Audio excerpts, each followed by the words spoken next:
Good morning everyone. আজি ৰাতিপুৱাই মই কেমেৰাটো অন কৰি ল'লোঁ অকণমান আপোনালোকক দেখুৱাওঁ বুলি।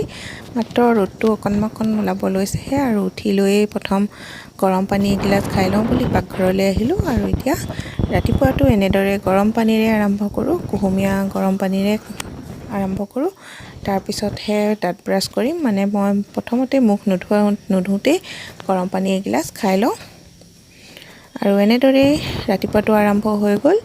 আৰু ইফালে বাহিৰৰ ফালে অকণমান দেখুৱাই দিওঁ বুলি আপোনালোকক দেখুৱাই দিলোঁ।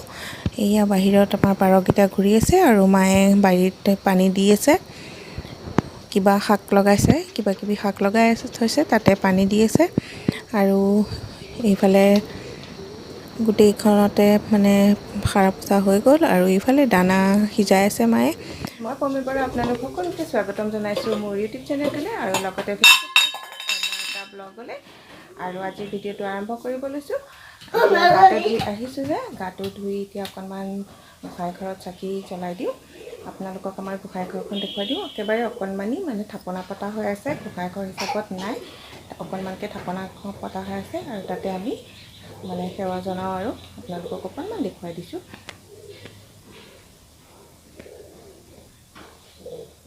এইখনেই আমাৰ থাপনাখন, একেবাৰে অকণমানি থাপনা। মানে বেলেগকৈ একো বনোৱা হোৱা নাই, যিহেতু তেনেকৈ কোনো মানে থাপনা গোঁসাই ঘৰ বনালে অকণমান ভালকৈ নিয়ম পালন কৰিব লাগে। তো তেনেকৈ নিয়ম পালন কৰিব নোৱাৰিবও পাৰে, সেইকাৰণে সেইটো হিচাপতে বনোৱাও হোৱা নাই। আৰু তেনেকৈ সুবিধাও মিলা নাই, সেইকাৰণে এনেকৈয়ে অকণমানকৈ কৰি থৈ দিছে। আৰু যিহেতু ঘৰখনত অকণমান থাপনা হ'লেও লাগে সেৱাটো মানে মূৰটো ধুৱাবলৈকে, তেনেহ'লে ব'লক আজিৰ ভিডিঅ'টো আৰম্ভ কৰোঁ। এনেদৰে অকণমানকৈ আমাৰ গোঁসাই ঘৰখন বনাই ৰাখিছে, মানে থাপনাখন ৰাখিছে আৰু মানে যাতে আমি সদায় মূৰটো ধুৱাব পাৰোঁ। আৰু অকণমান গাটো ধুই মূৰটো ধুৱালে ভাল লাগে। ধূপডাল জ্বলালে ধূপৰ গোন্ধটোৱে গোটেই ঘৰখন ভাল লগাই দিয়ে। আৰু ধূপ জ্বলাবলৈ আহিলেই মনৰ আহি উপস্থিত হৈ যায়হি, তাইক মানে এডাল ধূপ দিব লাগিব জ্বলাই পেলাই। আৰু নিদিলে তাই এইটো বহুত বেয়া পায়। আৰু এয়া বদমাচি কৰি আছে, মানে বাৰে বাৰে ধূপডাল নুমুৱাই দিয়ে ফু ফু কৰি। মই মানা কৰিলেও নুশুনে তাই। এইটো সদায়ৰে কাণ্ড হয়, মানে যেতিয়াই ধূপ জ্বলোৱা দেখে, নেদেখিলে বাৰু বাচি যাওঁ, যদি দেখিছে এনেদৰে তাই দিগদাৰ কৰি থাকে।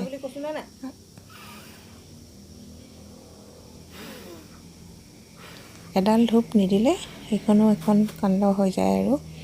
আৰু মই যেনেদৰে কৰোঁ তাই তেনেদৰে কৰি থাকিবলৈ বিচাৰে। আৰু মুহাত উঠি লৈছে একেবাৰে, যিহেতু ঢুকি নাপায় ওপৰত হয়,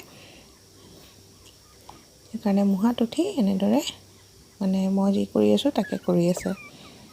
আহি কিবাকৈ বহিছেহি, নহ'লে তাই শোৱাৰ পৰা উঠাৰ পৰা মানে ভৰিখন তলৰ পৰা ওপৰত নুঠেই, খালি কুটকুটাই ইফালৰ পৰা সিফালে ঘূৰি ফুৰে। এতিয়া অকণমান চবেই গালি দিয়াৰ কাৰণে আহি বহিছেহি। আৰু মই এতিয়া যাওঁ কৰি আছে চাওক। কি কৰিছা মন? কি লিখিছা? ABCD লিখিছা? অঁ, তুমি জানা জানো ABCD লিখিব? অঁ, আৰু চিলেটত কি লিখিলা? এইটো কি আঁকিলা?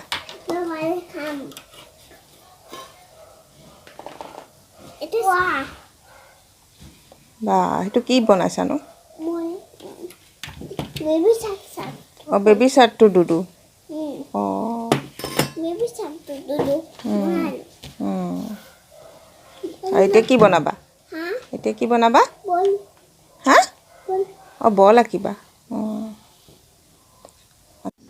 এতিয়া জুচ অকণমান বনাওঁ বুলি মৌচম্বী দুটা আৰু মাল্টা এটা লৈ লৈছোঁ। মানে জুচ বেলেগে মই নাখাওঁ, পাপা আৰু মাৰ কাৰণে বনাওঁ। মনোৱে কমলা গোটাকেই খাব। এই মাল্টা আৰু মৌচম্বী লৈ লৈছোঁ। কমলা নিদিওঁ, যদি কমি যায় তেনেহ'লে কমলা এটা দিম। আৰু এতিয়া মই জুচখিনি বনাই লওঁ। আৰু এইটো মই জুচাৰ মানে এনেকুৱা হেণ্ড জুচাৰটোতে বনাম। এইখিনি হেণ্ড জুচাৰত বনাবলৈ একেবাৰে সহজেই হয়, মানে বাকলিখিনি গুচোৱাৰ পিছত ইয়াতে পিচি দিলেই হৈ যায়। আপোনালোকে বহুতে ব্যৱহাৰ কৰে চাগে, যিসকলে ব্যৱহাৰ নকৰে সেইসকলে এনেদৰে এইটো ব্যৱহাৰ কৰিব পাৰে একেবাৰে সহজতে। ইয়াত মানে ডালিম পিচিবলৈও বিৰাট ভাল। ডালিমৰ গুটিখিনি বেলেগ হৈ যায়, ধুনীয়াকৈ নিজেই ওলাই যায়, সেয়েহে পিছাৰ কাৰণে অতি সুবিধাজনক হয়। আৰু এতিয়া মই এইখিনি গুচাই ল'লোঁ। গুচাই লৈ পেলাই এতিয়া মই অলপ অলপকৈ পিচি ল'ম। একেবাৰতে বাৰু পিচিব নোৱাৰি, অকণমান অকণমানকৈ দি থাকিব লাগিব। আৰু এইখিনি এতিয়া পিচি লওঁ। আৰু জাবৰখিনি এক্সট্ৰাকৈ নিজে নিজে ওলাই যায়, সেইটো কাৰণে ভাল। আৰু বেলেগকৈ মানে উলিয়াই থাকিব নালাগে বা চেপি থাকিব দৰকাৰ নাই। এয়া মোৰ পিছা হৈ গ'ল। এতিয়া মা আৰু পাপাক দি লওঁগৈ। এয়া মানে সম্পূৰ্ণ দুগিলাচ নোলালে, অলপ কমি কমি গ'ল বাৰু। আৰু এইফালে মনয়ে ককাকৰ লগত কমলা খাই আছে। পাপাই গুচাই দিছে আৰু তাই এনেকৈ কমলা খাই আছে। তাই কমলা, মৌচম্বী এইবিলাক খাই বহুত ভাল পায়, মানে টেঙা চব বস্তুৱেই খাই ভাল পায় তাই। ঘৰৰ বাৰীৰ বস্তুৰেই বনাম আৰু কি বনাওঁনো চাই থাকিব, তাৰ কাৰণে ভিডিঅ'টো শেষলৈকে। ব'লক তেনেহ'লে পাকঘৰলৈ যাওঁ।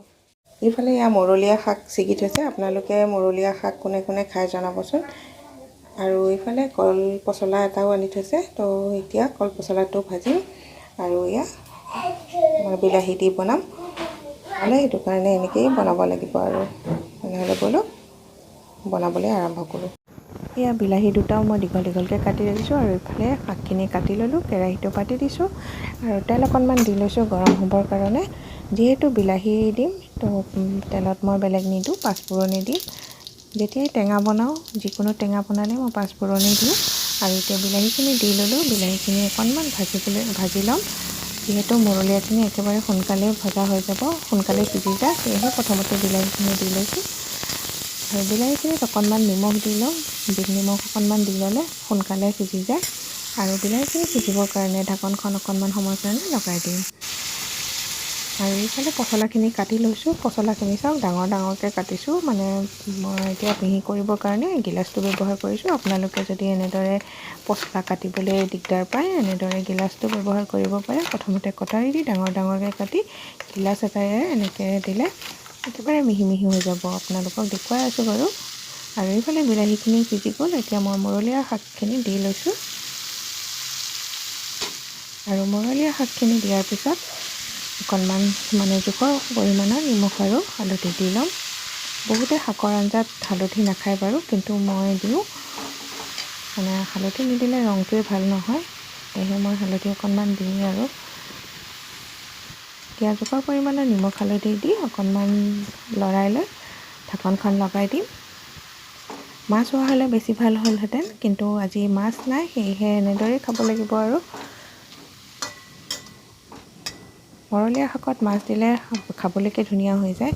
আৰু এয়া চাওক কল পচলাখিনি কি ধুনীয়া মিহি মিহি হৈ গ'ল।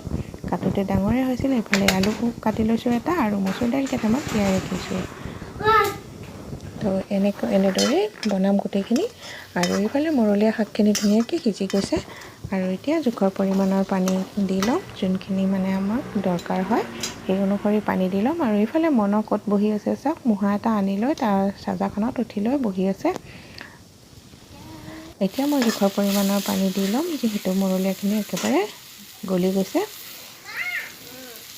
আৰু সদায় মানে যিকোনো চব্জি বা যি বনালেও গৰম পানী ব্যৱহাৰ কৰিব লাগে, নহ'লে ঠাণ্ডা পানী দিলে সোৱাদটো নোহোৱা হৈ যায়। এইফালে আঞ্জাখিনি উতলি আছে, আৰু অকণমান সোৱাদটো বঢ়াবৰ কাৰণে মই সদায় দিয়াৰ দৰে পিঠাগুড়ি কেইটামান দি লৈছোঁ। এতিয়া আঞ্জাখিনি প্ৰায় ৰেডি হৈ গ'ল। গেছৰ ফ্লেমটো বন্ধ কৰি দিলোঁ আৰু এইখিনি কাঢ়ি ল'লোঁ। আৰু এতিয়া পচলাখিনিৰ ফালে আগবাঢ়োঁ। পচলাখিনি বনাবৰ কাৰণে মই কুকাৰ ব্যৱহাৰ কৰিছোঁ। প্ৰথমতে এইখিনি কুকাৰত মই দি ল'ম, নহ'লে এনেকৈ দি ল'লে সোনকালে বনাই হৈ যায়। সেয়ে মই কুকাৰত প্ৰথমতে সিজাই লৈছোঁ আৰু অকণমান পানী দি লৈছোঁ। একেবাৰে আধা কাপমান পানী দি লৈছোঁ। পানী দি নিমখ অকণমান দি ল'ম। নিমখ অকণমান দিয়াৰ পিছত এটা চিটি আহিবলৈ দিম। এটা চিটি অহাৰ পিছতে এইখিনি চাওক ধুনীয়াকৈ সিজি গৈছে। আৰু এইফালে কেৰাহী এটা পাতি লৈছোঁ। কেৰাহীটোত অকণমান তেল দি লৈছোঁ। একেবাৰে সহজতে বনাব পাৰিব, মানে অকণো কষ্ট নহয় এনেকৈ বনালে। আৰু এইফালে আদা নহৰু খুন্দি লৈছোঁ, বেলেগ একো দিয়া নাই। আৰু এইফালে পিঁয়াজ এটা কাটি, ডাঙৰ চাইজৰ পিঁয়াজ এটা কাটি ভাজিব ৰঙাকৈ ভাজি ল'ম। পিঁয়াজখিনি ৰঙা হ'লে খুন্দি লোৱা আদা নহৰুখিনিও দি ল'ম। মৰলীয়া শাকৰ আঞ্জা ৰেডি হৈ গ'ল। আৰু এতিয়া বনাই আছোঁ কল পচলা, আৰু আপোনালোকক দেখুৱাই আছোঁ বাৰু কল পচলা। আৰু তাৰপিছতে আৰু দুই এটা কিবা বনাম, দেখুৱাম বাৰু আপোনালোকক কি কি বনাওঁ আজি। এয়া পিঁয়াজখিনি ৰঙা হৈ গৈছে আৰু এতিয়া আদা নহৰুখিনি দি ল'লোঁ। আদা নহৰুখিনি অকণমান সময় ভাজিম, অকণমান যাতে আদা নহৰুৰ গোন্ধটো নোহোৱা হয় আৰু ইমানকণে ভাজিম। আদা নহৰুখিনি ভজা হৈ গৈছে। এতিয়া মই যিখিনি সিজাই লৈছিলোঁ পচলাখিনি সেইখিনি গোটেইখিনি দি ল'ম। এতিয়ালৈকে পানী দিয়া নাই, যোনখিনি সিজাওঁতে দিয়া হৈছিলে সেইখিনিয়ে আছে। আৰু এতিয়া অকণমান হালধি আৰু নিমখ অলৰেডি দিয়া হৈ আছে, সেয়ে নিমখ নিদিলেও হ'ব। এতিয়া হালধি অকণমান দি এতিয়া গোটেইখিনি লৰাই ল'ম আৰু অকণমান পানী দিম, মানে কুকাৰটো অকণমান যোনটো তলত লাগি আছিলে সেইখিনি যাতে গুচি আহে তাৰ কাৰণে পানী অকণমান সেইটো লৰাই দি ল'ম। আৰু এই চব্জিখিনি চাওক অকণমান সময়ৰ কাৰণে ঢাকি দিলোঁ। এতিয়া ৰংটো কি ধুনীয়া হৈছে। আৰু শেষত অকণমান গৰম মছলা দি ল'ম। গৰম মছলা দি আকৌ অকণমান লৰাই 1 মিনিটমানৰ কাৰণে ঢাকনখন লগাই দিম, যাতে মছলাৰ গোন্ধটো কেঁচা গোন্ধটো নোহোৱা হৈ যায়। মানে চব্জিখিনি পচলাৰ চব্জিখিনি প্ৰায় ৰেডি হৈ গৈছে। একেবাৰে কম সময় লাগে বনাবলৈ এনেদৰে যদি বনায়, আৰু খাবলৈও কিন্তু সোৱাদ লগা। পচলাৰ চব্জিখিনি ৰেডি হৈ গ'ল। এতিয়া আৰু এতিয়া মাৰ ওচৰত যাওঁ। মা বাৰীত কাম কৰি আছে। কি কাম কৰি আছে আপোনালোকক দেখুৱাওঁ বলক। পানী এগিলাচ লৈ লৈছোঁ মাৰ কাৰণে, বহুত সময়ৰ পৰা কাম কৰি আছে। সেই পানী গিলাচ লৈ যাওঁ বলক, এতিয়া বাৰীলৈ যাওঁ। এতিয়া বাৰীৰ ফালে আহি আছোঁ। মা একদম পিছফালৰ বাৰীত আছে, বলক তালৈকে গৈ থাকোঁ।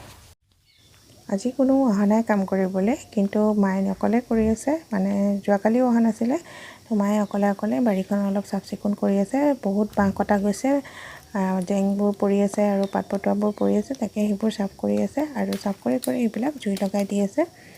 তো মায়ে এনেদৰে এইবিলাক মানে লেতেৰা হৈ থাকিলে বেয়া পায়, আৰু গৰু থকা কথা, গৰু এৰাল দিলে সেইবোৰত পাক লাগি যায়, সেয়েহে এইখন চাফ চিকুণ কৰি দিছে।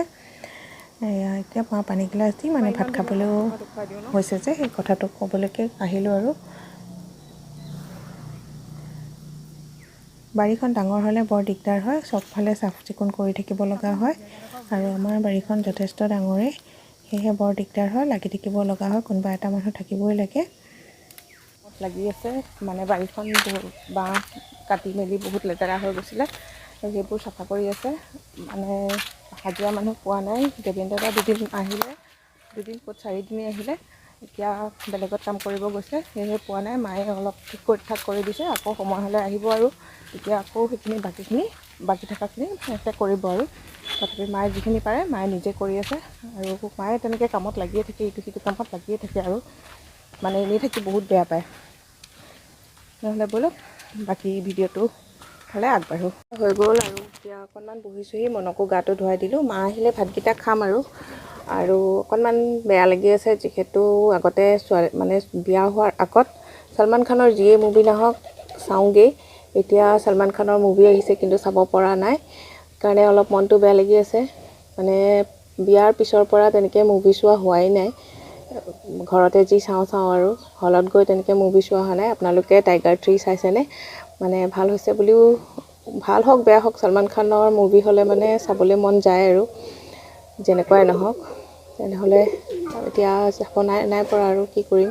এতিয়া মা আহিলে ভাতকেইটা খাওঁ। আৰু এয়া মনৰ মোবাইল লৈ আহি পাই গ'লহি বদমাচি কৰি। আৰু মোৰ লগতে বহি লৈছে, লাইনটো নাই। মোবাইলো এতিয়া আহিলোঁ ভাত বাঢ়িবলৈ, আৰু এয়া কাঁহী উলিয়াই লৈছোঁ। এতিয়া মই ভাত বাঢ়ো। আৰু আজি মানে ভাত সাজত, দুপৰীয়াৰ সাজত কি আছে আপোনালোকে চাব। মই থালিখন ৰেডি কৰি লওঁ। ভাত দিলোঁ, ভাজি দিলোঁ, এয়া পচলাৰ ভাজি, কলপচলাৰ ভাজি, আৰু লগতে বনালোঁ কলফুলৰ পকোৰা আৰু বেঙেনা ফ্ৰাই, বেঙেনা মানে সেনেকৈ বেচন দি ফ্ৰাই। আৰু এয়া আজিৰ থালিখন এনেদৰে ৰেডি কৰিলোঁ। আৰু এতিয়া আমি খাই লওঁ। আৰু আজিৰ ভিডিঅ'টো ইমানতে সামৰোঁ। ভাল লাগিল যদি লাইক এটা কৰিব, লগতে কমেণ্ট কৰি জনাব। আজিলৈ আহিছোঁ, তেনেহ'লে বাই বাই। আকৌ লগ পাম অন্য এটা ভিডিঅ'ৰ লগত।